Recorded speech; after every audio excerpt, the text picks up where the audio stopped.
Tomorrow marks 15 years since the attacks on September 11th.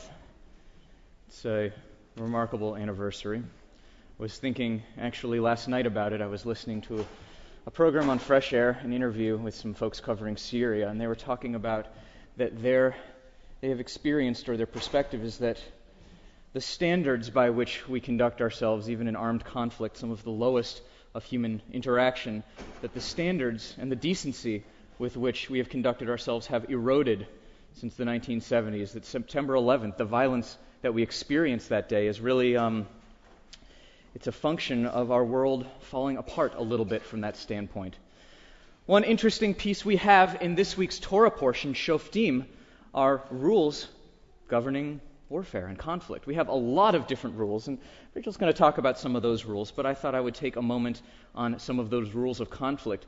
These are actually the oldest known rules regarding human conflict that anyone knows. These rules in the book of Deuteronomy, of Devarim, that we have this ancient tradition which speaks to how it is we are supposed to conduct ourselves in conflict, that you're not supposed to go uproot all the trees, you're not supposed to destroy the land, that there are ways, even when we do have differences that we can't resolve peaceably and diplomatically, that it's not a free-for-all, that the way in which we conduct ourselves is really important, and that there are holier ways and unholy ways of having conflict with one another.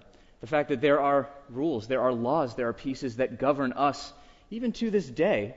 Think about the Geneva Conventions or other standards like these. There's import to it. It's a crucial thing that our world is ordered a little bit. It's why we have rules in the first place in Shoftim. It's all well and good that God should deliver us with a mighty hand and an outstretched arm from Egypt, from slavery under the Egyptians, but it's for us too. We're the ones that have to set up courts of law. We're the ones that have to set up rules. We're the ones that have to pursue justice in this world.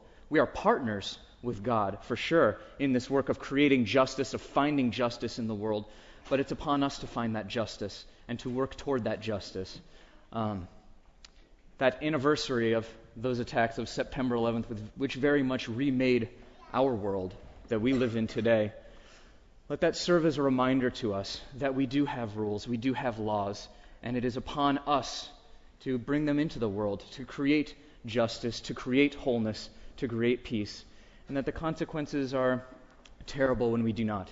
Let that be our calling on this anniversary, on this Parshat Shoftim, of talking about courts and laws, that it's up to us to really create and to find and pursue justice in our world today. In Shabbos. Baruch Tiyeh.